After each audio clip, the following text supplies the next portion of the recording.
Me too, good to see you. But at the exact same time, like, you're right, it's foremost defense that you're trying to do. Like, you are in fact trying to build autonomous drones in our town, and I don't think anybody here really wants that. So, if that's the case, and you've already tried to go ahead and attempt to do this in a fashion that was less than honest before, how are we going to ensure that anything you say here tonight, going forward in your shareholder meetings, are going to be honest as well? Well, I think that question, and I can understand how it seems like the case that we have been sharing.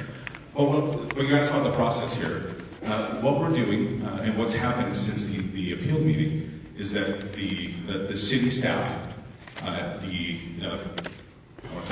planning department, I want to say, the folks who do the zoning determination, the fire marshal, have come out and they've re-looked at us. From the bottom up, they looked at what we intend to do and the way we intend to do it, and they left convinced that they had made the right decision making in the zoning process. So we have been truthful with the city, with the folks that throughout this process, and what we haven't done is open up that way to the broader community, and that's what I intend to do. The government isn't the people. Yeah. Woo! And you didn't answer the question. Yeah, I'm happy to come back. We have many more questions here as well. Hello. Hi, what's your name and where are you from? Hi, I'm Nicole. I'm from here. If you were not trying to hide anything, why did you make our city officials sign NDAs? And why did none of our city officials do anything else to protect citizens in the county? That's not how you're going to do. Explain yourself, please. I can understand why it feels to everyone here that that's the case. I'll explain about the NDAs. We have an NDA that, just like many, in fact, every company that I've worked at has, and that's really designed solely to protect the design details that the competitors would find advantage in taking. What about us? We have shared. The reason we shared it with the city is because we have given the city all the design details on how we build the aircraft, the rates we intend to do so, the processes we use, and we did that in the spirit of openness. I apologize we didn't share that with the broader community, but we've been consistently open and honest in sharing those details with the city, the department, the people who are determining that we can operate here in Fayetteville. So open and Hi, honest NDA. we got one more question over here. What's your name and where are you from? Susan Malden, and I'm in Fayetteville, and I had a question based on research. Unmanned drones are more dangerous than manned drones. So how have you integrated system-wide safety engineering standards, and what are the standards for that? Since this is relatively new, and sometimes culture lead, you have the ability before you have the rules. Thank you. Absolutely, thank you for that question. This one, as an engineer, I can answer this one.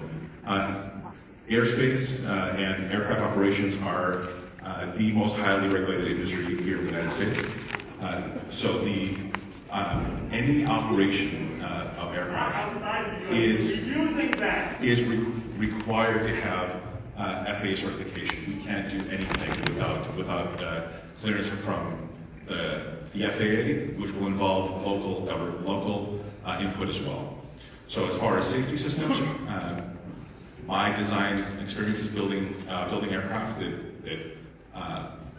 that my friends have been in, that I've been in, that we've operated, and that heritage, building in the systems and redundancies required to operate them safely, is part of that process. Thank you. Hi, what's your name and where are you from? Hi, I'm not going to give my name. I am from here. I want to know, what is the reason that you think people deserve to be killed with these machines.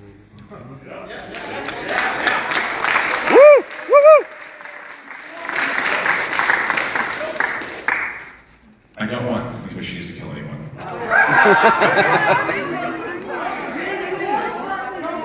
I want these aircraft to prevent conflict. Oh, come on. How is a drone designed to kill people going to not kill people? Our drone is not designed to kill people. What? It's designed. It carries a payload. What is it doing when it lands? Whenever you make it shoot things out or whatever, how is that going to not kill people? What is the point then? Are they just hovering around? Or carrying a payload? It's designed to kill The people. question you're asking is, It's in your how do, SDA. it's actually not. Okay. It covers design kill. We were asking about how our aircraft will be used. We all know that's not up to us. That's up to our customers. That is, and I say that only as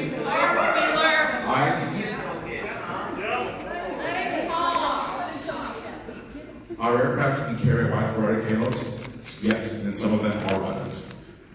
Some of them are crop-sensing payloads. Some of them are communications payloads. So Nuclear weapons. we cannot, would never. You never emphasized that it accept was for defense. Who's the plan to kill them? Chinese. China. Danny Goodman said they're for killing Chinese people. The way I can answer that question is, I want this aircraft to prevent war, to prevent. You can't prevent war killing people.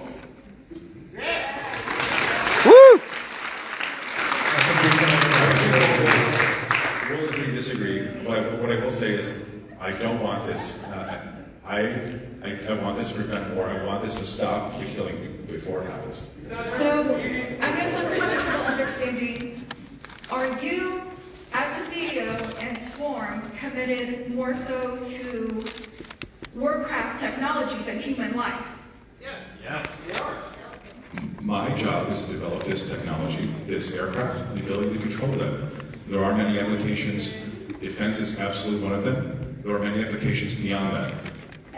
When was the last time the United States had a domestic global terrorist attack? When was the last time we were actually hurt by a country? When was the last time a Woo! country hurt us? Pearl Harbor. I appreciate those questions. What I'm saying is I'm not a politician. I'm not a politician. You're saying it's for national defense. For That's defense. It's not. There's no one attacking us. Exactly. China doesn't want war. Let's take another question here. What's your name and where are you from? I'm Andrea Fournet, and why did you pick Fayetteville, Arkansas? And you're from the Bay Area, right? No, actually not. As I mentioned before, I grew up in Chicago, so I am a Midwesterner. I spent time in a university town. But you're in California now. And the reason we picked Fayetteville is actually, what I would gather, is the same reason that many of you are here. Fayetteville is a pluralistic, passionate community. It's one where we have these difficult conversations, but we have the ability to live and work together and communicate with each other. And how did you find us? How did you find Fayetteville?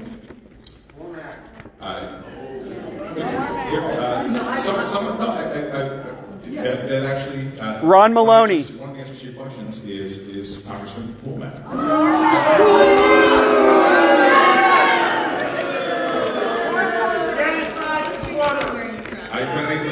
I'm sorry, I want to make sure I answer that question.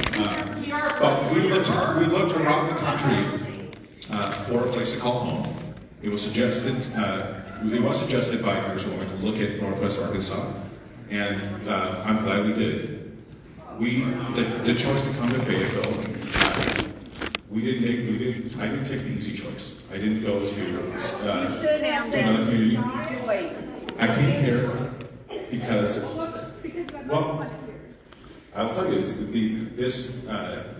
I came here because the most important thing to us is an educated, engaged workforce. And Fayetteville values that education clearly. Clearly here I can see this in Corrupt engineering students. with the university, and that is a partnership that we value very highly. Thank you. Excuse me. What's your name and where are you from? Excuse me, folks. So my name is Beth Barnum. I'm from Fayetteville. I live about half a mile from where you'll be operating. And this is one of those a little bit more thorny, complicated questions. But I've been listening to a lot of information about, very good information about AI and its deployment, about the military and its deployment.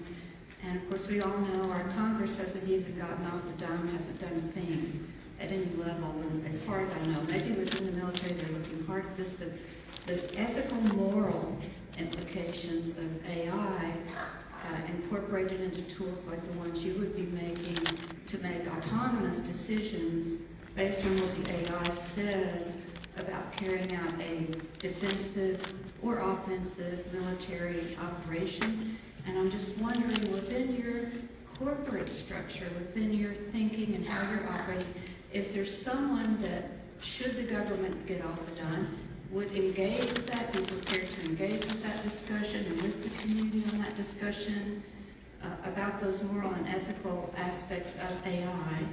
I know the developers themselves are extremely concerned about it, the AI developers. They think that the technology is ahead of our capability to harness that discussion. So I'm just wondering, do you have a person, or is the corporation itself, should there be a liability issue? For example, I know one major CEO of an AI corporation said, end of the day, they would want to know, is there a person or a corporation that would be liable in a lawsuit that could be sued? Otherwise, where is the responsibility? So I'm just wondering kind of these sorts of questions, how you're thinking about that with your company. Thank you for that question. So to answer directly, we are still a very small company. We share responsibilities. It is my role to make sure that this technology is used responsibly. So You're not the customer. So what I will say is there is never an operation of this aircraft that is done without humans in the loop. AI is becoming widespread. It's becoming kind of ubiquitous. The area where we all agree humans absolutely must remain controlled is operating these types of vehicles, is making these decisions, and we are not designing a system that will allow humans to, or the vehicles, the computers on board to make decisions that are not controlled by the operators. We got one more question over here. What's your name and where do you live? My name is David Druding, and I live here in Fayetteville. I have a list of some questions that a pro bono attorney who's been really searching at this is wanting asked, and I wanted to give one of those. Also, I have a background in chemical engineering, and I'm aware of what's involved when you're forming carbon composites in fiberglass and doing all sorts of epoxies and working with paints. And there's so many toxic materials, flammable, airborne. I'm also wondering about what kind of safety standards you're going to have for handling very, very toxic materials. But my first question is, and it's a couple sentences here. On one hand, your website pushes your drones as delivering, and this is a quote, radically efficient payload delivery that overwhelms enemy defenses in contested environments.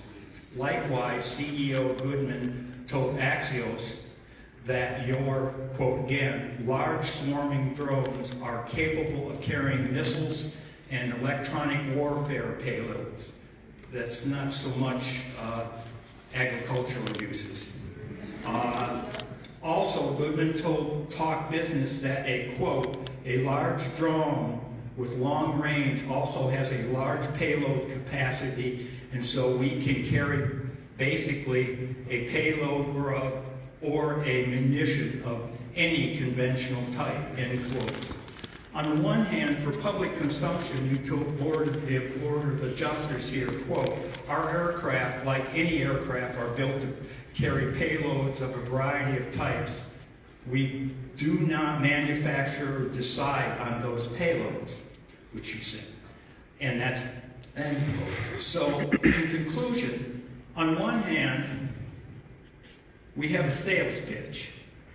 On the other hand, a liability shield. Which is it? Are you in the mission and of the missile and bomb delivery business, or aren't you? And if the answer depends on who's asking, what does that tell us about your company's relationship with accountability? Thank you.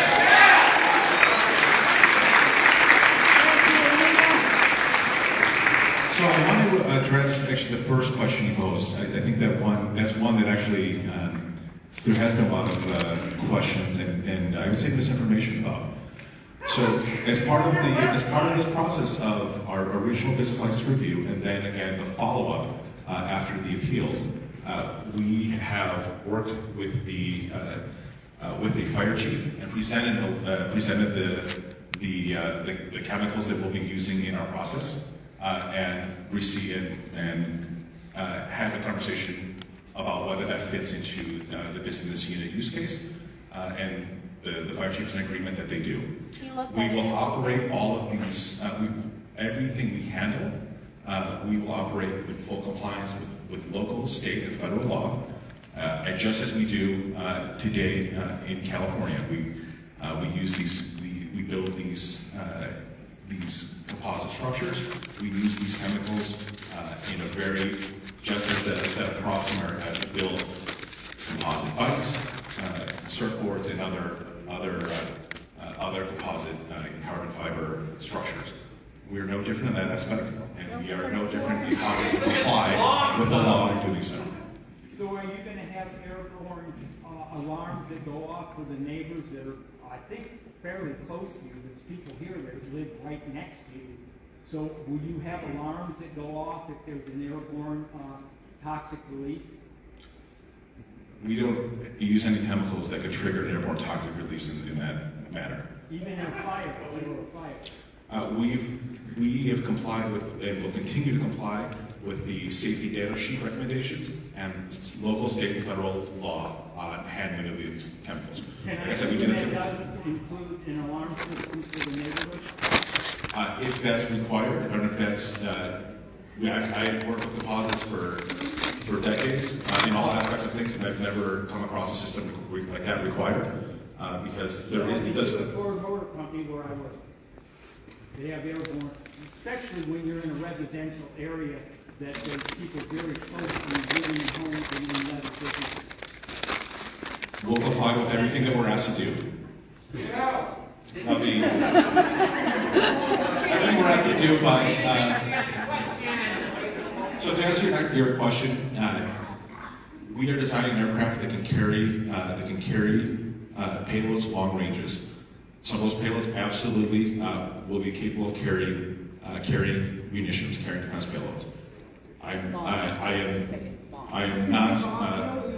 am not pulling punches on that. As with every major kind of aerospace development that's happened for the last century or so, defense has been the initial customer. It's not defense anymore, it's the Department of War. The applications are beyond that, just as we see with other aircraft today. We see those for this aircraft as well. Hi, what's your name and where do you live? Hi, my name is Devin. I live here in Fayetteville. I had a quick question about if things don't go your way, Fayetteville says no, you got to move somewhere else. Are you going to leave on your own, or will there be litigation against Washington County or Arkansas? Ooh.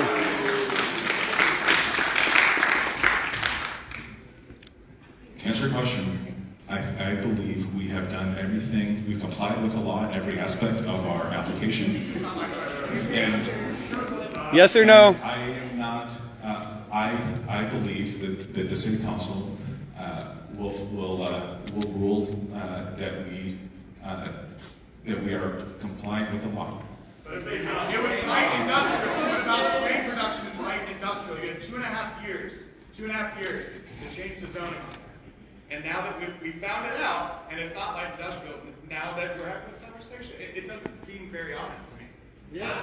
It's not an office in Rogers since March 1st. The light industrial, the use unit 22 determination wasn't something that we made. It wasn't something that we, quite frankly, I knew what that was. We worked with the city to, and the city employees determine the zoning use for our business. This is something that they do hundreds of times a year, maybe thousands. And they after the appeal, went back and did that process with a close eye on what we're doing and came to the same conclusion. All right, we've got one more question right here. What's your name and where do you live? Hi, I'm Susan McDonald and I live here in Fayetteville. And I've been here for 25 years and I appreciate you coming and I appreciate the fact that we're all here together. It sounds like there's so many, can you hear me? Oh, sorry. There's so many issues here that are complex, and it is political. I mean, when you say WOMAC, you heard the reaction. And then it's our city planning commission and our city council. And it's our communication with each other. And I'm so tired of the word transparency because it's becoming just like, meh. But it's like, how can we clearly communicate with each other? And I didn't move to a city. I moved to a little nice town, and it was the city of trees. And we're being devastated. They're taking down, or trying to take down, a 27-acre forest on a hill. We've been traumatized by the change, I believe. I mean, and so whenever people are traumatized and, fear gets into it, we start yelling, I start crying, I start shutting down. And so I'm learning in my own life how not to shut down and how to take action. And thank you all for coming and for talking to us. We don't want anything that's killing. That's the thing. Woo! Woo! Woo! Woo! Woo! Airplanes and aerospace and everything else, but humanity's doing some weird shit. It's necrophilia. Go ahead, if you wanted to say anything. No, I appreciate that. We have another question right here. What's your name? My name's Ed. I live in between here and Drakefield. I have a very brief question. Your customer is Defense, which, if you would say it, is the Department of War. That's right.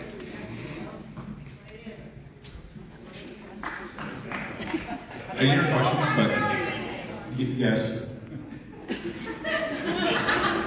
Here we go. What's your name and where do you live? My name is Ruth, and I live here, and I just built a house in the southern part of Fayetteville, and the air traffic has already increased over the last 5 years. But that's an aside. I want to answer her question, and then I have really brief questions. There's nothing you can do or say, because this Fayetteville wants peace. Woo! And we are visualizing a world where we have leaders that practice diplomacy and make peace with other countries. That's what this group of people want. So there's nothing you can do or say. China doesn't want war. To keep us. Anyway, my question is, you were quoted in talkbusiness.net, and you said, we took this action at the encouragement of several community leaders in Fayetteville. Okay, we know one is Congressman Warmack, but I'm wondering if you would name the other leaders. And then another little question is, how are you financed? Who is going to be reaping the profits? Do you sell shares? Can people buy shares in your company? So the two questions, who encouraged you to come here, and how are you financed?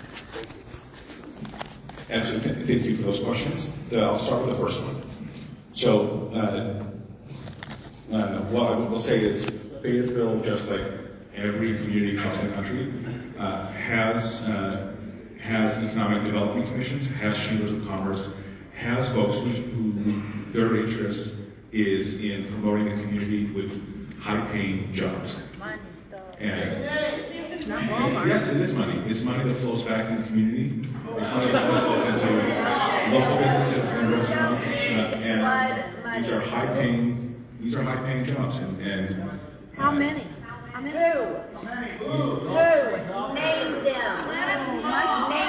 My question. so the question was how many jobs? For this one, we do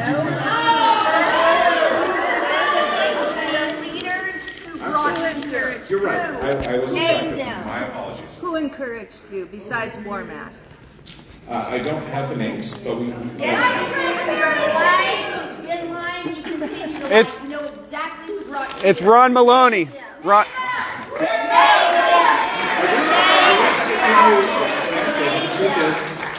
It's Ron. We made the decision to come here by looking at the community and looking at the facilities of the airport. I wish I had an answer that I could give you. I truly do. It's Ron Maloney. Ron Maloney. Ron Maloney. You heard me mention. Leaders brought us here, Right. and now you will not tell us the leaders. You are disingenuous, you are lying, and you know exactly who they are. Name them. Name them. I appreciate your mention of that. I don't know the names. I know the groups. That come with the Dalton Council. The Northwest Arkansas Council. I'm sorry, the chamber, which chamber of commerce? It's the favorable chamber. We have no tax breaks for being here. We have zero tax dollars have gone into bringing us here. We made this decision because of Fayetteville. You signed NDAs with the Walton, the Northwest Arkansas Council. We have one more question. About financing. Sorry, the question. I apologize for that. Our investment has come from venture capital. So these are this is an investment that's coming from others that we will use to pay employees here. That information is publicly available. We have investors of various venture capital firms. It's on our website, actually. We've got a question right here. This one's been asked. Excuse me. This one's been asked. Thank you. Hi, I'm Dawn Sparks. I'm David Druding's neighbor. Hi, David. First of all, welcome to the city of Fayetteville. These people would be fools to turn this down. They really would. And my question is, can I get an application, please?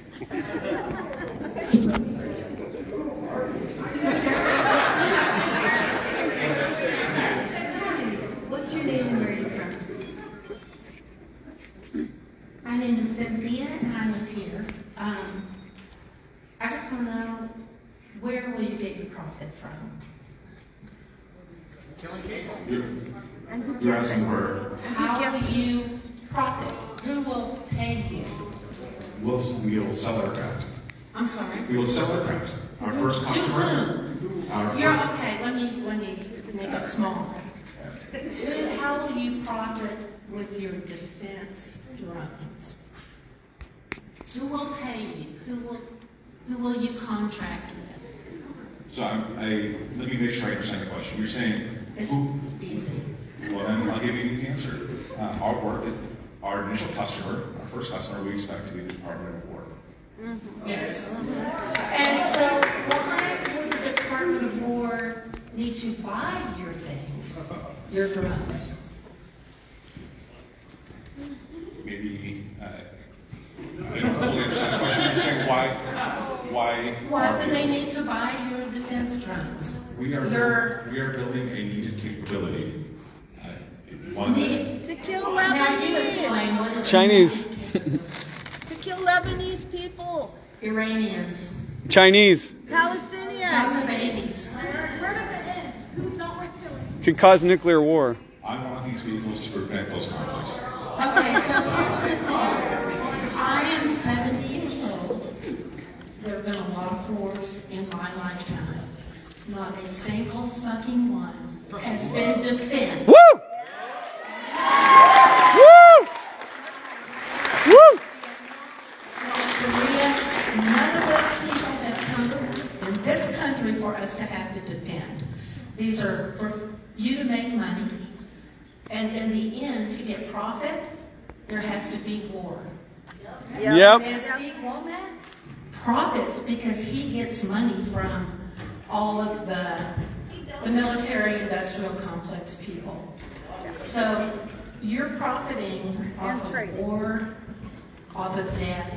I've watched for 3 years, I've watched babies, mothers, a lot of people being murdered in Gaza.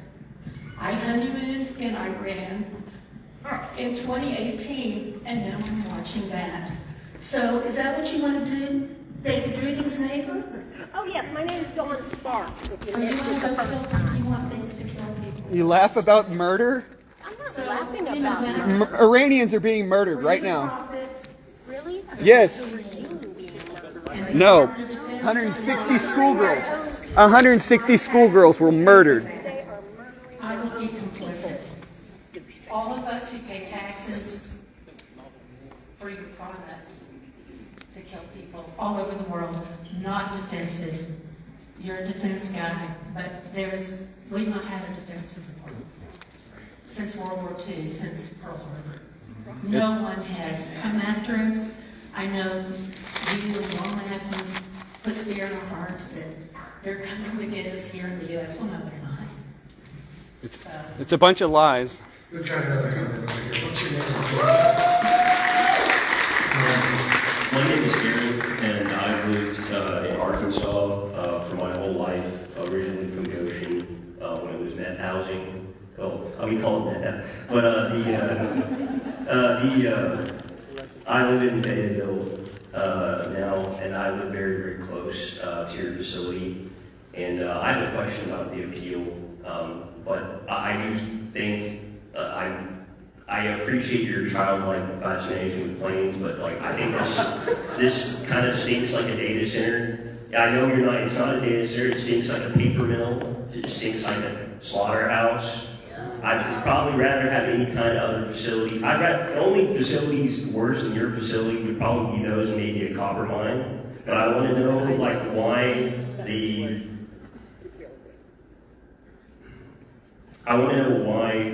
it was even up to question whether it was heavy industrial to begin with. I want to know why it was even painted as in heavy industrial. It's not, the law is the law, whatever. But the thing is, why is this up to question? Why is it questionable?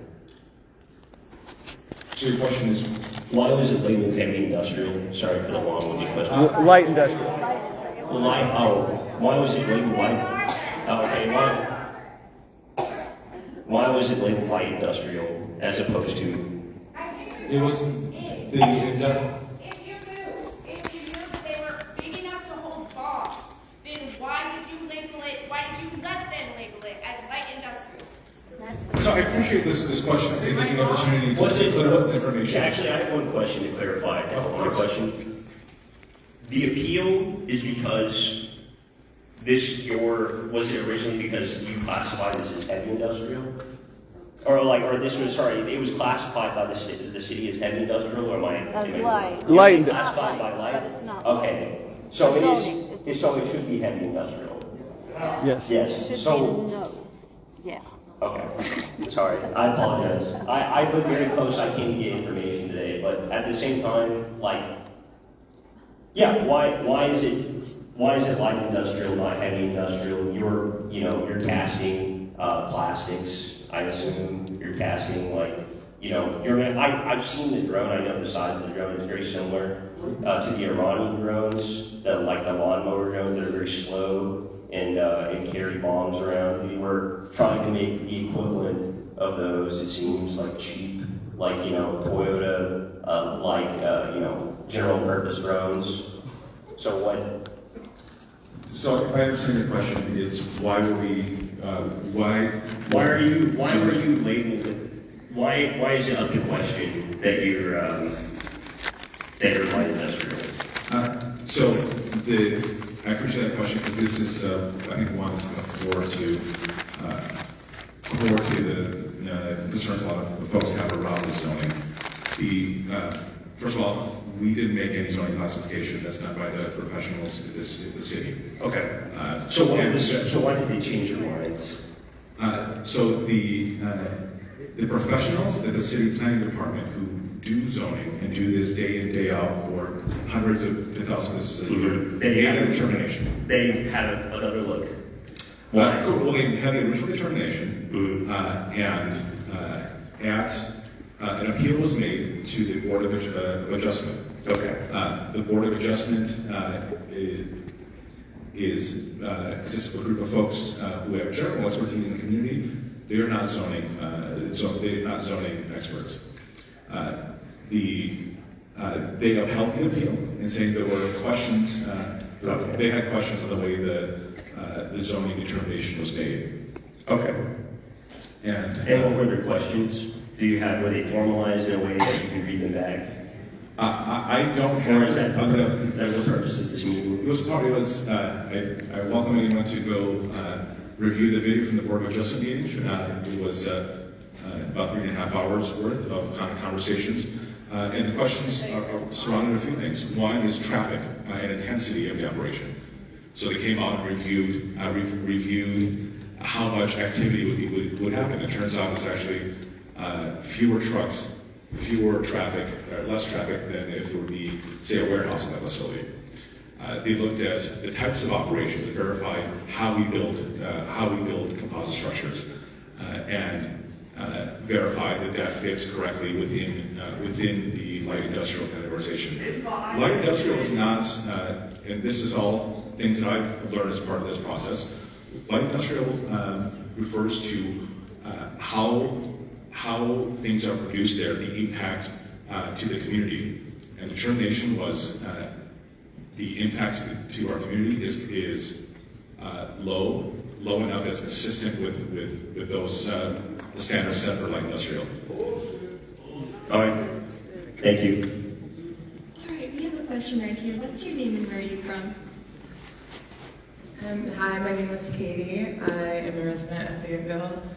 And I was wondering, at the Board of Adjustments meeting, you made a statement that you found the emotional response of the citizens quite boring.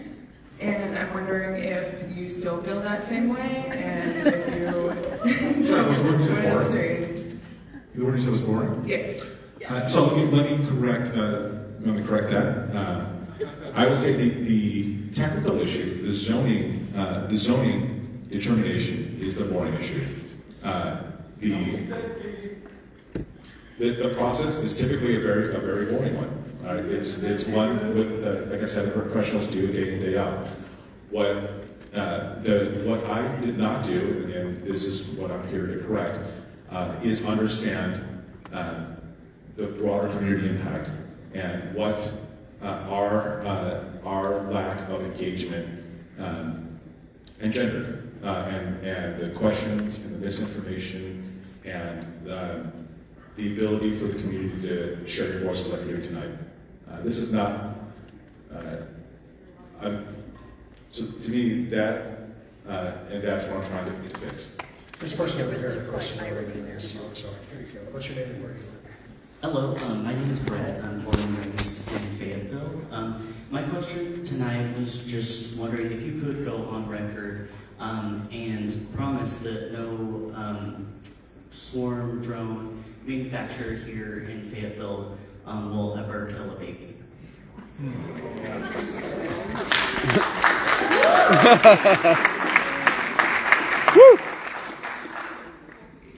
This may shock you, but I have zero interest in building vehicles that kill babies.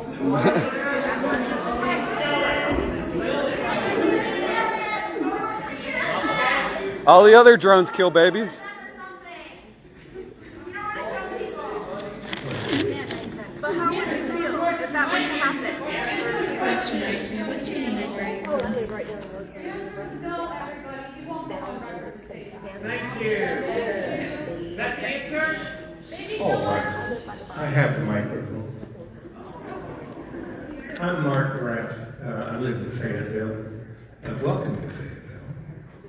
As it happens, I spent a lot of years working in national security and defense. I'm going to give you some advice. I have a suggestion that might help here a little bit. I've been listening very carefully. One of the things I've heard is we have a whole lot of people that don't want anything to do with munitions and war. Right? This community is full of those folks. And we also have a whole lot of people that don't want the kind of construction and testing that you're doing. We have an incredible array of environmentalists, lifelong environmentalists here. And we also have a lot of people here who are very much invested in open government and responsible, accountable government. And the way you've done this has pissed all three groups off.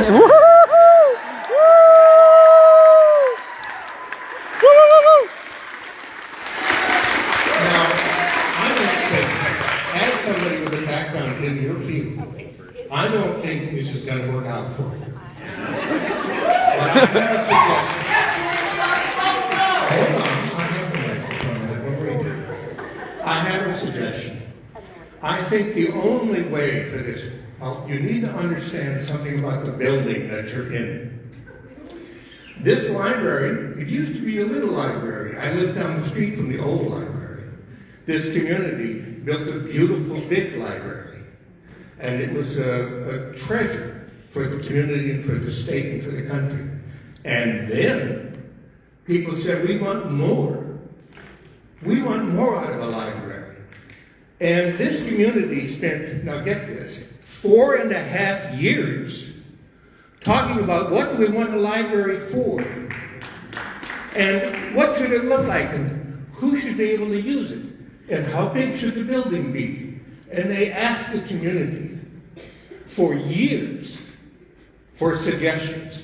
And you can go and look up, there are like 6,000 suggestions that you can go look up about this building. You didn't do any of that. The only way that we can achieve some kind of peace for this community and for your company is to engage thoroughly with the public, with our civic leaders, and with anybody who wants to have an opinion about government, environmentalism, or peace. You need to create a way, working with the city government, to have a real, sustained, ongoing, long-lasting, and effective communication. Woo!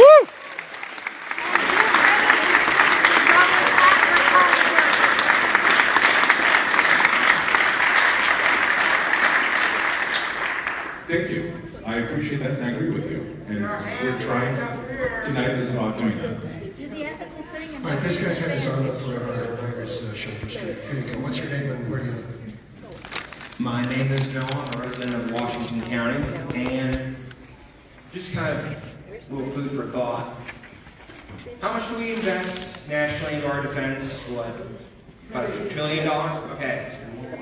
And we've had the strongest military in the world for what, 40 years, 50 years? That didn't save us on 9/11 with a couple of pricks with box cutters bested us and killed 3,000 of our people. All that went to fund, all went to fund Israel later, which was also bested in 2003 when Hamas broke the wall. So you have this new technology that's supposed to get us ahead of the curve. Is that really going to happen?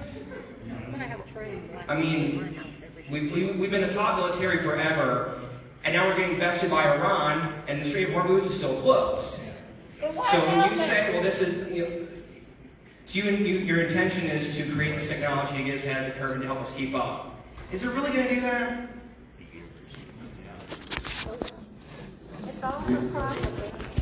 I know what will happen if we don't.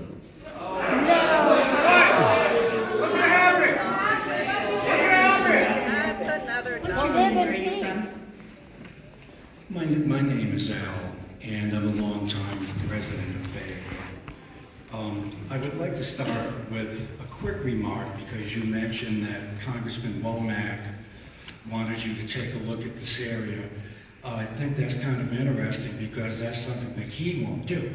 He has refused for at least a decade to hold a town hall with anyone right in this area.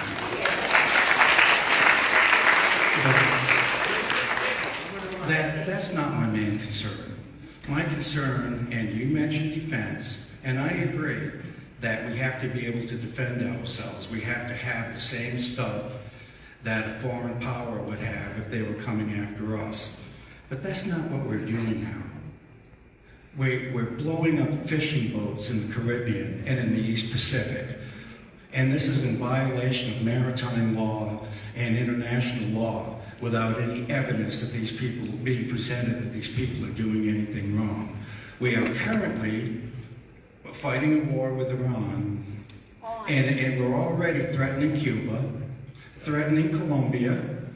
We have bombed Ecuador, and oops, it was just a farm. Nothing wrong there. We're threatening so many people in the world. And you mentioned your customers. We ship unbelievable amounts of arms to various countries in the world, and one in particular, which I'm not necessarily going to mention, is committing genocide against the native people that live there. How can we ever guarantee? We used to have a saying here, it was keep Fayetteville funky. Funky was because we are free-spirited people. We believe in the arts, the music. I'm a writer myself, okay? These things and what you're bringing here is so contrary to our values, and quite honestly, I don't want to feel responsible for blowing up schoolgirls, as recently happened in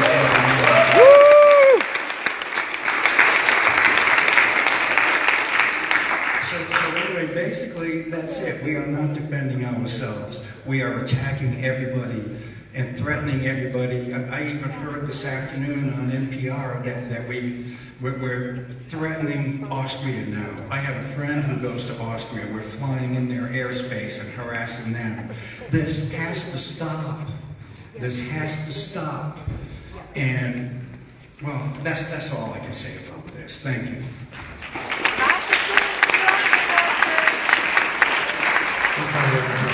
What's your name and where do you live? Hi, my name is Robert. You seem like a really, it's a generous use of the word smart, but you seem like you read sometimes, right? Are you familiar, you can answer these questions, by the way. Are you familiar with Amy Cesare? I can't say no. Okay, and I promise this has a point.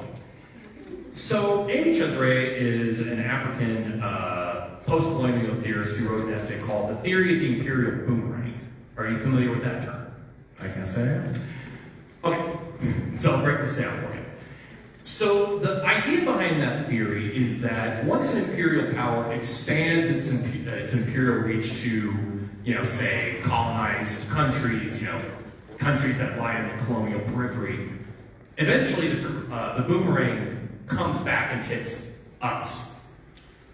My question to you, knowing that theoretical framework, is one, how can you guarantee our safety knowing that you just or are hoping to put a giant target for all these other powers that might have legitimate grievance with the United States?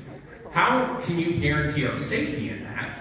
Number two is, how can you guarantee that those same instruments of mass death and destruction that you yourself admitted carry God knows how many munitions that they can carry, obviously not nukes, thank God, right? How can you guarantee that won't be used on American citizens? And my third and final question is, how can you sleep with yourself at night? Woo! I appreciate your question on Fayetteville.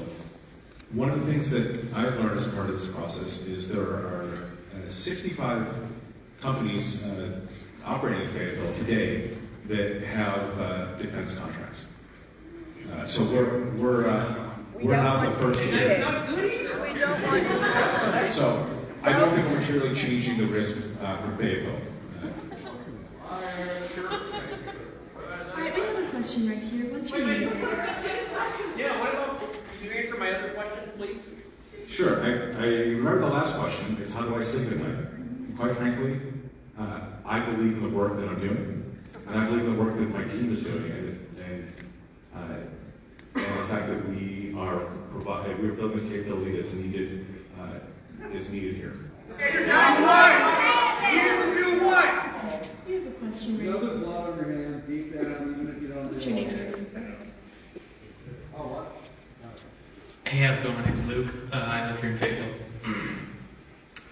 I was deployed in the summer of 24 to the Middle East.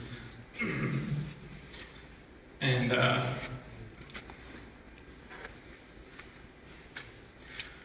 while I was there, I got a phone call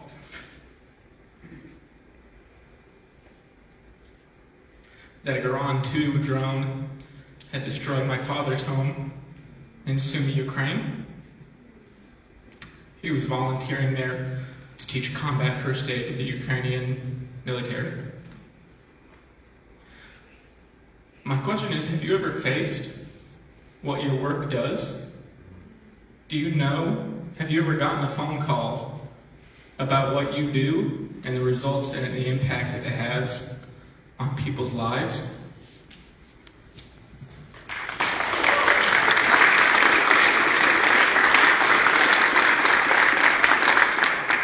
First of all, I want to say this very sincerely. Thank you for your service, and I'd like to use condolences for your father's loss. While I have not directly experienced combat, the losses,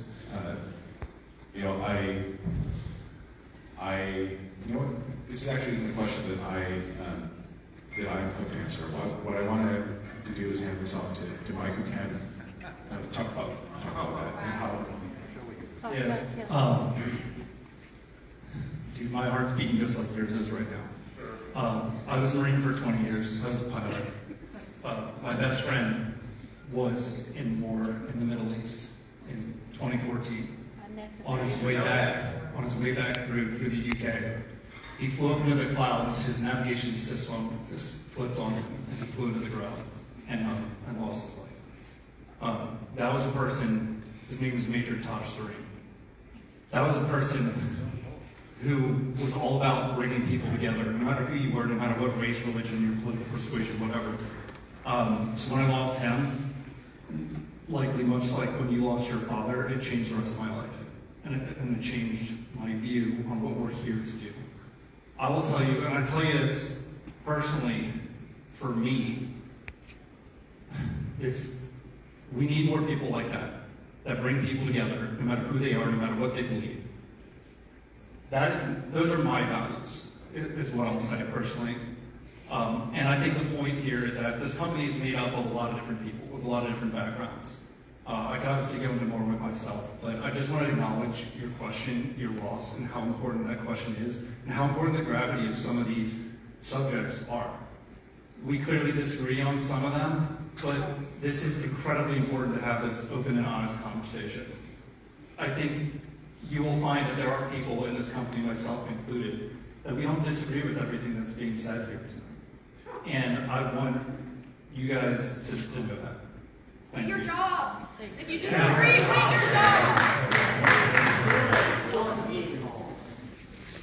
My name is Maggie. I've lived in South Fayetteville for the last 5 years. Genocide does not bring people together. And I want to say that I'm concerned about genocide every day. It's horrible what our government does in our name and with our tax dollars. But to go back to an earlier question about who funds you, one of the people who funds you is Founders Fund BC, which is Peter Thiel's venture capital company. You're a dishonest person. Nothing you have said has made you feel like a trustworthy person to me and many people here. Peter Thiel's whole thing is about deploying surveillance technology against United States citizens, including people around the world. Why would we trust that you won't sell your product to him and to the government to rail us? Which is not the main point. We are not more important than people abroad, but you would sell it to anybody. And we see what the government is doing around our country right now. Citizens aren't safe. You clearly value citizens more, but that doesn't matter right now. So, Why would we trust that you wouldn't sell this for domestic surveillance? Of course they will. Whoever will pay it. I don't want to be surveilled domestically.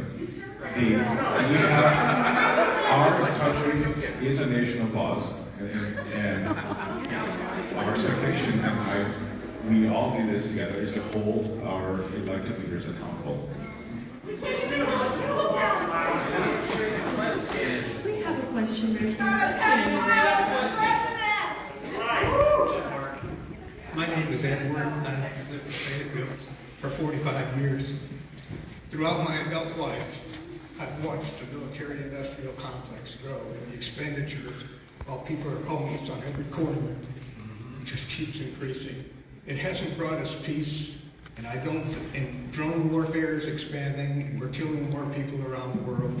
And tell me how you think that your new drone technology, which will be, some other country will be developing one to compete with yours, is going to make this a better, more peaceful world. I don't want you to leave Fayetteville. I want you to change careers. I want you to change what you emphasize, what you try to do with your background in engineering, and do something that contributes to society. Woo!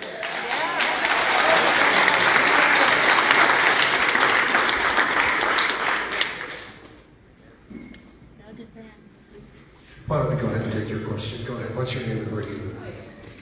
My name is Samantha Burnett, and I have been here my whole life. I was born in Washington Regional Hospital, like most people here. And my question for you was, I don't know, I came in here quite late actually, but has anyone asked you why specifically Arkansas? Well, I've been asked why Fayetteville, and I think Yes. that's actually I think that's the better question. Yeah, why Fayetteville? Why the natural state? Yeah. Because we care a lot about our parks here. We care about our community, our environment.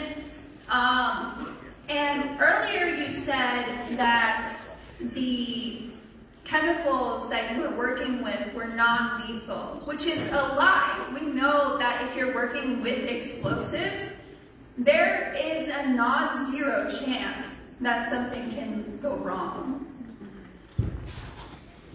Thank you for that question, but let me clear up some misinformation here.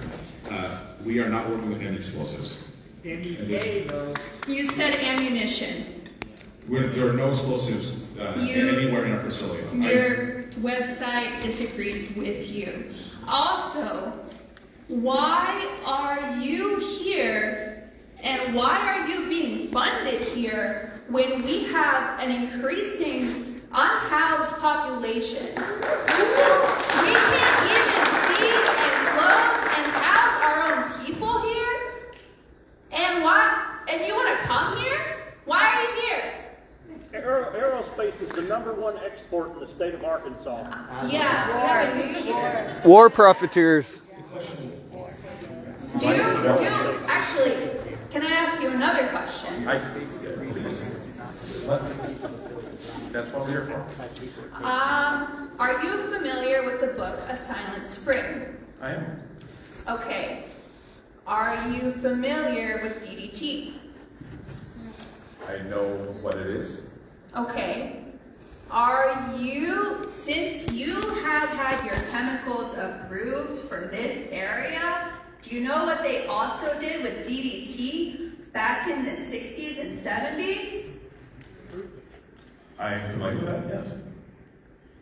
So you don't have any hesitation there.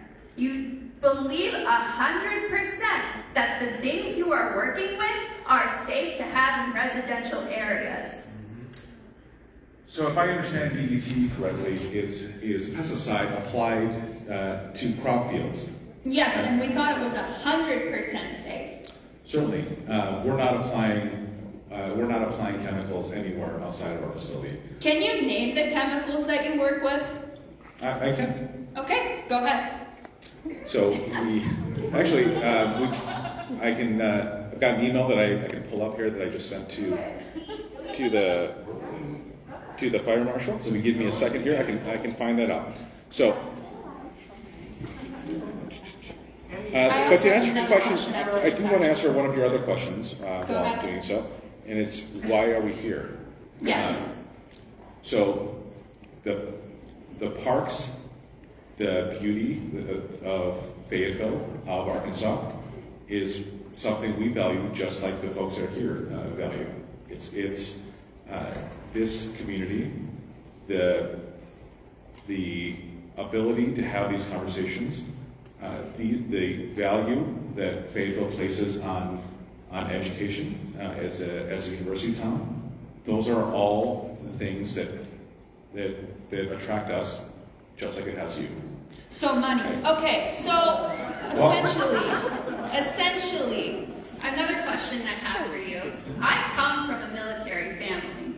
My family actually immigrated here from Germany. We fought against the Germans while we were in Germany. And on top of that, I also have an uncle who fought in the Gulf War in the 2000s.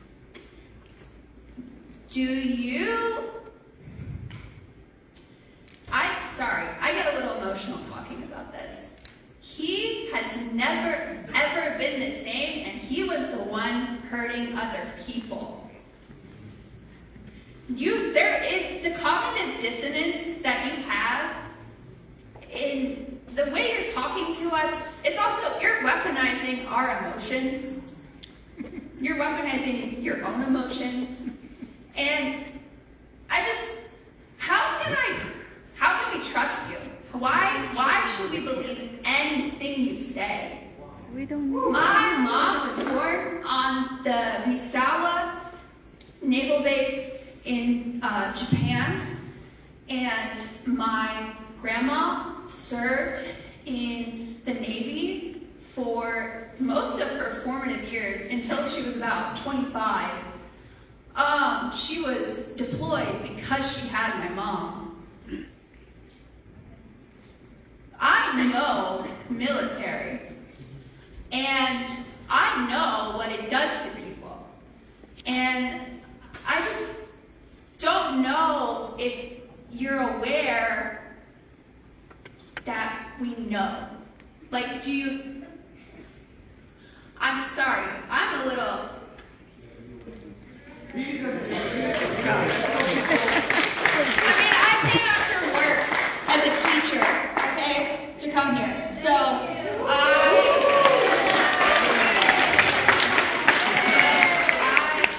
I just don't, and...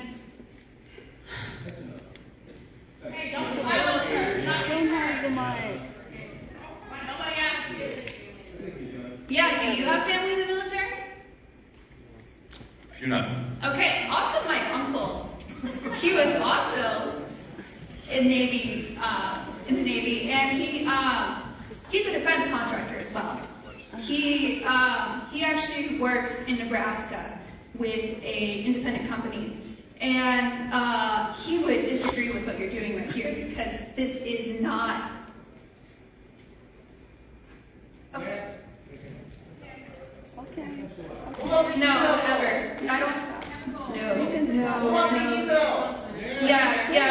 Where's the next question? Here. They're not gonna come to me. Hi. What about him? I'd like to just ask a few questions, if that's okay. My first question is, do you have the ability to change the uses of these drones, and is that something that you would do if you had a change of heart? So to make sure I understand the question, it's can I change the use of these aircraft? Yeah, like you say they can be used for agriculture, you say that they can be used for, I don't know, what are the other uses? Well, we look at applications for firefighting, for environmental sensing, for logistics. Perfect, I love that. This would be great to fight fires in California. I'm I'm sorry, I'm really not trying to disrespect you. I do want to connect with you on a human level. We do have very different views. I just am curious if, like, there's a way that these could be used to defend the country by maybe, like, having them in the United States, like, knowing whether or not bombs are going to be dropped here. You know, like, anything like that. Like, are you basing it purely off of who is the highest bidder? Is that true? I mentioned this before. So, to answer your question, aerospace development has always followed this pattern for a very, very important reason. It is developing this technology is very expensive. It takes a lot of work, a lot of people, and the first customer has always been defense. The technology has, in almost every case, expanded beyond that, and that's what we will do with ours. How much have you made in defense contracts so far? How many billions, trillions? Hundreds of billions? It is none of those millions. I'm sure I've seen it on a website. The exact number is, I believe, less than $10 million. I guess my next question is, if this is an inevitability, how many jobs would you bring to Fayetteville, and how many of those jobs would be implants, like from other places, like say California? Is it a possibility that you even bring local jobs to the area, or are you bringing people in for that? So we've got some numbers to share with you. These are the jobs that we predict will be here permanently. And these jobs are a mixture of engineering jobs well, in fact, we are working with the university to provide opportunity for the graduates to stay here in Fayetteville. But quite frankly, the vast majority of these jobs are skilled technician jobs. And these are folks who don't necessarily require a college degree and can enter the workforce and have real productive jobs. So the numbers here, thanks. And we can share these with everyone. This is how we provide this. We provide this for the city council members, and we'll do it for everyone here as well. The engineers with you. Yep. Do you want me to read it? I guess here we go. So the job families we have here: composite fabrication technician, mechanical technician, assembly, sub-assembly technician, and these are all jobs that pay actually significantly above the Fayetteville market rate. So we're looking at. So well, I have the numbers here. We have here for composite fabrication technicians are starting at $60,000 up to $104,000 a year. Looking at about 100 of those folks when we're at 100 aircraft a year production rate. We're looking at a mechanical technicians that go from $63,000 to $113,000 a year. About 35 of those. We have assembly technicians that are $55,000 to $99,000 a year is our target, and 46 of those. On the engineering side, we are mechanical engineers, which are our primary use here of our primary engineering kind of roles. Are starting at $113,000, expectation rising to $196,000 yearly, depending on experience. We have roles that we're making for about 27 of those folks in the next several years. Other engineering disciplines rise from $86,000 to $161,000 a year, and looking at 25 of those.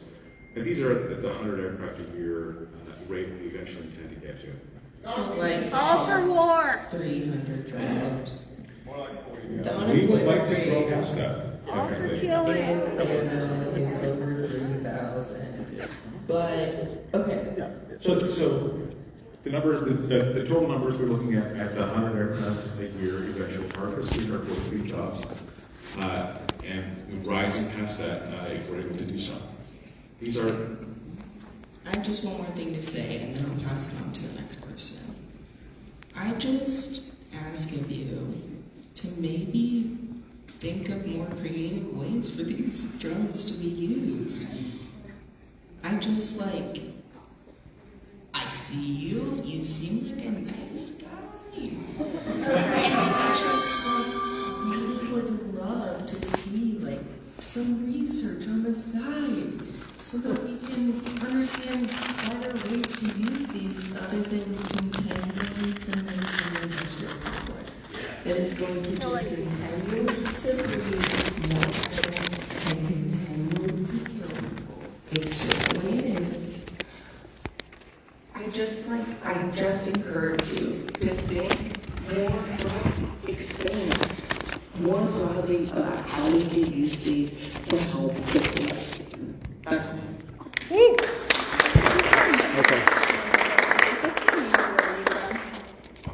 Hi, I'm Bo. I live here in Fayetteville, local business owner, employ people, create jobs. There's a lot I want to say, and I'm going to try and be brief, but man, I know we're not going to solve the industrial war complex in the Fayetteville Public Library tonight, guys. I know we want to, and I'd love to speak to that, but it's never been my experience that venture capital has ever had a conscience. So, profit is the driver. We're not going to solve that problem here either. But I want to talk about really exciting stuff like zoning and economics. And from a zoning perspective, one of the things about disruptive technology, which this is, right? Doing some homework on your company, you've only been around since 2022. And arguably both of my businesses have been around longer than that, right? And it's like when a new technology comes onto the scene, laws require time to catch up. Napster, Airbnb, the fucking internet, all of these things took a minute for us to figure out how they had cultural relevant impact on society. And so Airbnb, it took Fayetteville, God, we're still working on our Airbnb laws because it disrupted our community so much. And I know that everybody's doing their best to adhere to the word of the law, but the word of the law never saw industrial drones coming. You didn't see it coming in 2019. Maybe you were planning on it. It's new technology. And so these conversations, I'm really glad that you're here because this is a part of step one. It could have been, you're thinking you've already done your due diligence, and by the lay of the law, you probably have. But some laws have boundaries about cultural impact. Because I'm an expert in liquor law, I can't open up a liquor store within 1,000 feet of a church. Why? I'm not going to go in there and hand out cocktails to the congregation, but somewhere along the way they decided that that was a culturally negative impact by building that particular business type within that community boundary. And so when I look at zoning laws, some of our zoning laws, we have things called conditional uses. And some of those things, I just currently was in a fight with another billion-dollar developer about building a building downtown that wasn't a good cultural fit. And one of the things that comes into that is what are you going to be doing in this building? There are certain conditional uses that you can say, oh, are you going to have transportation services out of it? Are you going to have this out of it? And those are all antiquated laws and codes that exist within the law, but they didn't say, oh yeah, we went ahead and wrote it in 1993 that we don't need to have war drones in this building. And I think maybe we need to have those conversations of how do we evolve the laws to catch up with this rapidly progressing technology. And if we're going to talk economics of jobs, $60,000, that's how much one of my bar managers makes. If we're talking high-skilled, high-paying jobs, arguably Olive Garden employs more people. And I mean, seriously, they employ 173 people here in Fayetteville. That's, and at the end of your timeline that you're talking about, this goal that you want to reach, 300 jobs, that's less than Olive Garden, Logan's Roadhouse, and Cheers at the OPO put together. And I think that's a better cultural impact than, some transplants from another place. And so, You know, all of these selling points, to me, just, I'm seeing in this room the cultural impact of your business is a negative one. And I'm hearing my friends and my neighbors and my community members scream, and you know, arguably we could be a little bit more behaved, guys. But I understand that emotions are strong, and when emotions are strong, people get passionate. When people get passionate, they start to be crazy sometimes, and that's okay. And I think that we need to look at this from a realistic economic impact issue, and our zoning laws are out of date and need updating issue before we greenlight things like this.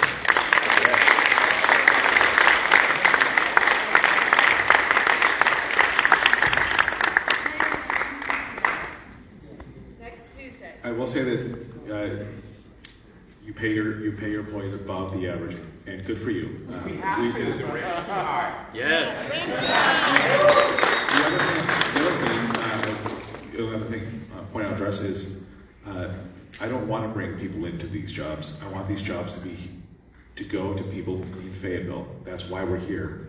That's why we picked this community. It's because it has that workforce that can help us build the things we need to build, and doesn't require us to bring in folks into the community.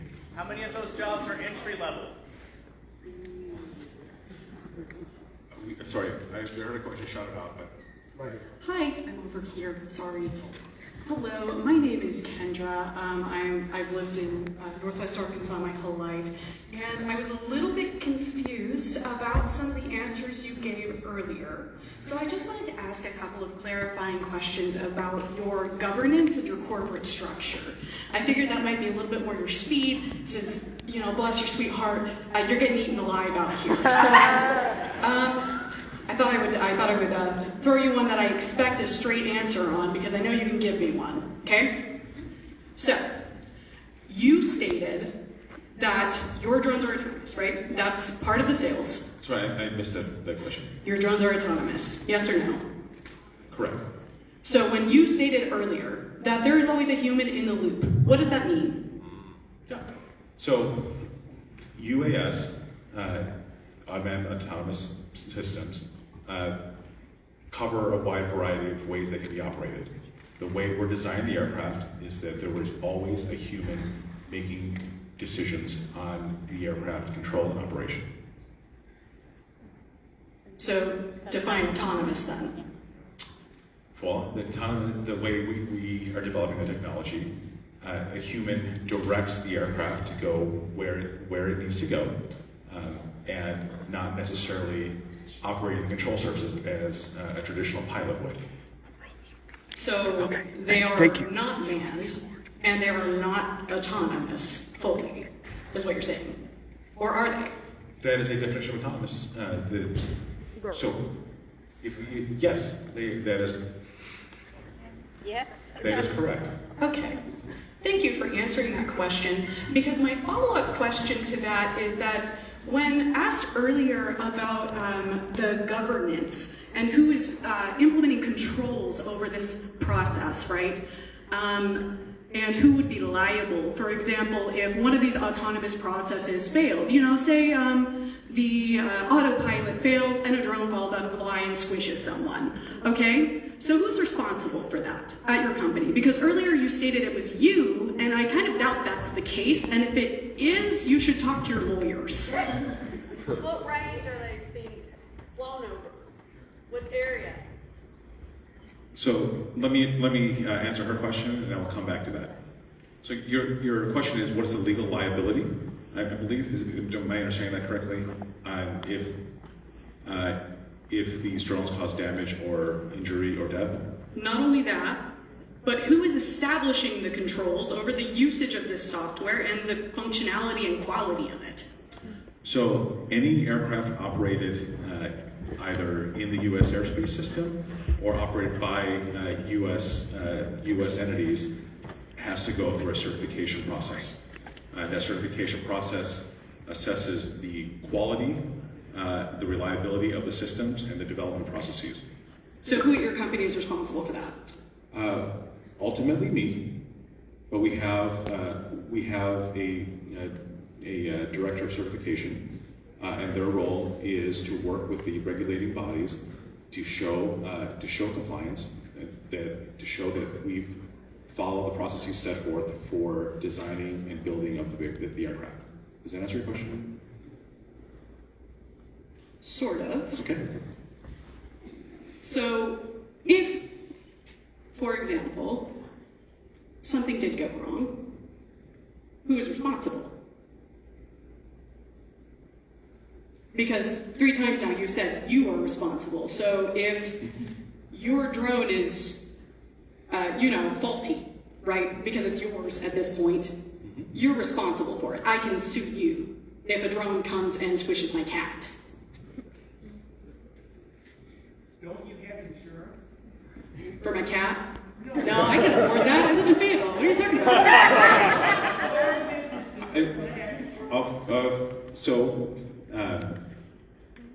I may not follow the line of questioning. I guess our aircraft is no different than is subject to the same regulations, the same testing, the same certification basis as all aircraft operated today. So your answer could vary on companies that deliver aircraft. It could be different for a Boeing versus a Game Composite.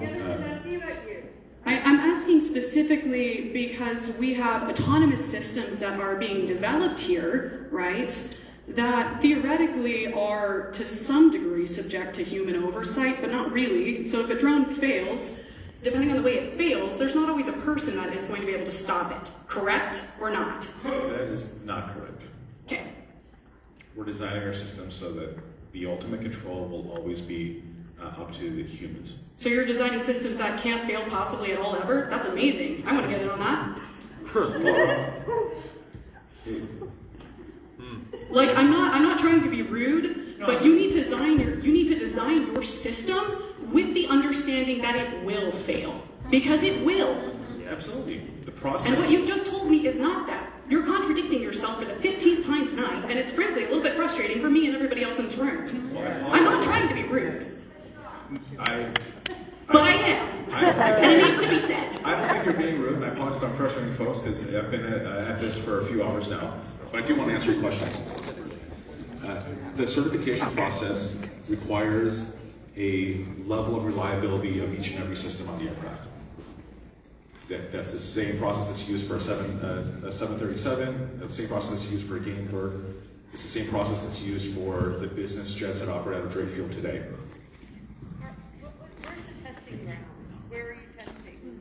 Our intention is to actually test the reason we're in California is to test over the Pacific Ocean.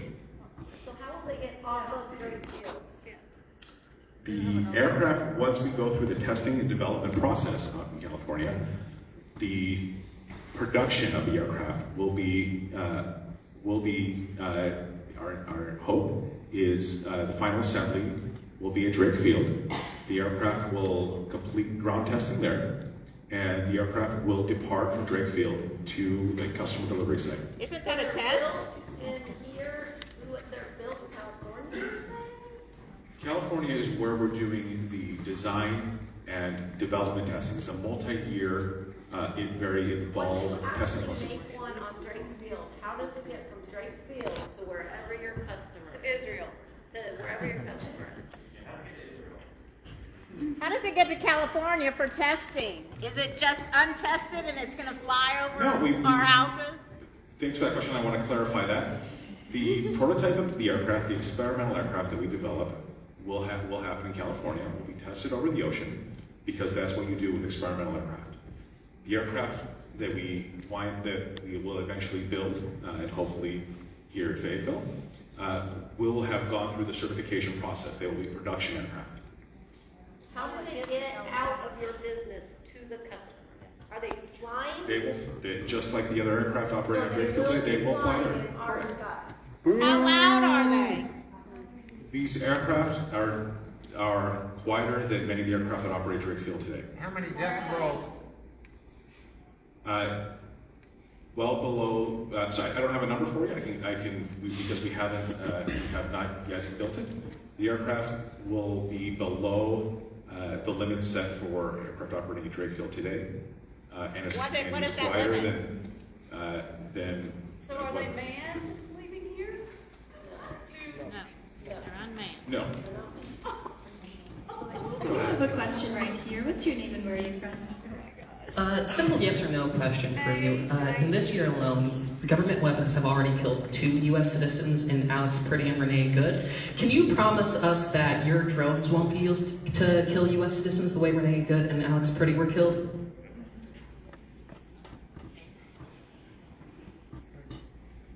Okay, I cannot operate, I cannot control how any of our customers use these aircraft. Yes, you can. Contract You can, baby. You can. I promise. Don't take defense contracts. I have. Use cases. You heard it here first. He promised all of us dying. I'm not building aircraft to harm U.S. citizens. But you'll sell it to anybody. I think we can agree on that. Okay, we're going to get to everybody. We're going to get to everybody. Just for sure, can you also pull up that email with the chemicals we're going to be using? Yes, please. Can you go back to the chemicals, please? So the list we have here is carbon fiber gel. These are carbon fibers that are inert. Yeah. We have an epoxy-based carbon fiber pre-preg, which is carbon fiber that's pre-impregnated with the resin. An epoxy-based thermoset resin system, we're looking at about 20 gallons or less. Then they'll be stored in cold storage. Isopropyl alcohol, looking at about 5 gallons or less, approved in an OSHA-approved container.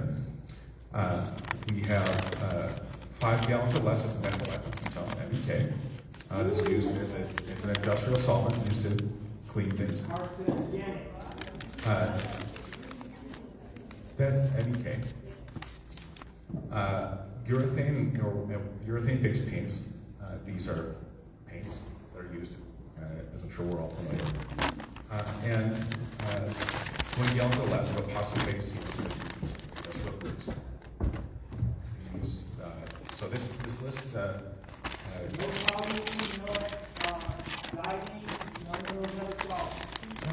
Liar. Okay, we're at one more time. I promise we're going to get to everybody. You won't put your hands up, but we will get to you. This guy currently owns the award for the longest hand up, so we're going to get to him. Thank you. What's your name? My name is Abel Tomlinson. I'm with the Arkansas Anti-War Alliance. One thing I was going to mention about the chemicals, everyone's talking about the fumes and so forth, but there's also a risk of leakage, isn't there? I mean, we just witnessed a huge leak in Fort Smith of, I want to say, 100,000 gallons or more of multiple topical chemicals. They got into the waterway and killed tons of fish, and I've looked at a map of the Swarms building. It's within a few hundred feet of the small tributary that feeds right into the West Fork of the White River, right where I live. And that goes directly into Beaver Lake, our water supply. So just something to consider. But, and yeah, I don't know if you'll have a plan for how to keep the chemical spills out of our water. But I got a couple other questions. Are you aware that 5,000 artificial intelligence and robotics experts have signed an open letter saying that these weapons should be banned, that autonomous AI weapons should be banned because they're too dangerous? The head of the United Nations says these weapons should be banned. There's actually an international campaign to stop killer robots led by a Nobel Peace Prize winner named Jody Williams. They successfully led an international treaty to abolish landmines, and they're wanting to ban these kinds of weapons because they say they're too dangerous. They say that we should not be handing the decision-making about killing people over from a human soldier, handing it over to a robot to be able to make decision-making on killing people. And you talk about always having human control of these robots, but if you're setting up a swarm, that's the whole purpose of having a swarm, is you set up one soldier can set up 100 robots that can use artificial intelligence to make targeted decisions and go kill people in villages or kill wedding parties like we've done across the Middle East. So I think it's impossible to control one drone maybe, that's the traditional technology. But if you have 100 drones, that's impossible to control. And if you go to the Campaign to Stop Killer Robots, go to their website, there's a huge list of reasons these weapons are extremely dangerous. And I would say even unarmed, you say you're going to send them to the customer, send them off, whether it's the government or Peter Thiel's company, But I mean, even if it's unarmed, it's artificial intelligence. It seems like it could start making decisions. Hey, I don't like people. Maybe I'm just going to dive bomb and do a kamikaze on Dixon Street. I mean, but I guess my question do you know that all these people, all these groups and experts, 5,000 experts say these weapons should be banned? That's my first question. My second question is more broadly about Northwest Arkansas. The non-disclosure agreements that you signed with the top federal administrators of the Ron administration, Macedo and Rutherford and Blake Pennington, who is running for the city attorney, thankfully as opposition, but they were involved in the NDAs, secretly bring sworn, but the city council didn't even know about it. And I've emailed them, and a lot of the city council said they didn't even know you were coming. They were surprised as I was. I live right across the street. But along with the FOIA requests we got about these NDAs, it says that Ron Maloney was involved in it. And he is with the Northwest Arkansas Council, funded by the Waltons. It's the big business, the billionaires lobby. And he was involved with y'all. So apparently, Northwest Arkansas Council helped bring y'all here too, and he was involved in the NDAs. And if you investigate Ron Maloney, it's a whole other can of worms. It's a whole lot bigger issue. And Ron Maloney, if you go to his LinkedIn, everything he's talking about, he's trying to bring in artificial intelligence and drone weapons companies in Northwest Arkansas. It's called Project Hephaestus Forge, which they've now tried to delete from the internet, and you have to go to the Internet Archive to find it. My other question is, are you part of Hephaestus Forge? Is Ron Maloney, do you know anything about that? Because Ron Maloney also has plans to establish a 1,400-acre commerce and technology park, a weapons facility next to XNA, which they deleted from the internet. And he also wanted to create a massive AI weapons testing facility in Madison County, which thankfully got shot down because he was trying to pass the Industrial Development Authority to create a new governmental body to take away county and local power and to be able to take people's land through eminent domain and test these weapons. And so are you part of that Project Hephaestus Forge with Ron Maloney? And well, I have one last question. I'm almost done, I swear. And also, I mean, our country is $39 trillion in debt, and a huge part of that is for weapons manufacturing and our endless wars. And no, none of these weapons are for defense. None of these wars are for defense. We've been mass murdering millions of people since World War II and before for empire. And your CEO, Danny Goodman, says these weapons are for war with China. And so does the Amarillo CEO. I mean, China doesn't want war. It's us surrounding China with war games. We're the ones trying to provoke Taiwan and start a war over Taiwan, just like we did with Russia and Ukraine. And we did overthrow the Ukrainian government in 2014, and Danny Goodman tries to use that as an example of why we need these drones, because this is how we're fighting the Russians. No, we used Ukraine, we did a coup in 2014, and we pushed NATO with our nuclear bombs to their borders and threatening the Russians, and now they fought back. And it's disgusting. All this war is disgusting, and it's causing us a mental illness. It's causing, everybody's talking about zoning with a swarm. That's the first issue. There's a second issue. I'm almost done, I swear. The mayor and the city attorney said there's nothing we can do, it's legal business, but there's also something in the city code that says you can revoke a business license for the peace, health, and safety of its citizens. And we need to do that. We need to be making that argument in the city council, even if they don't listen to the public on zoning. We should revoke their business license. So, are you a part of Project Hephaestus Forge, and are you aware that thousands of experts say these weapons should be banned? Yes. Thank you. So I'll answer, I think, the thousands of experts part of the question first. I agree. The reason I am clear that humans control the decision making on these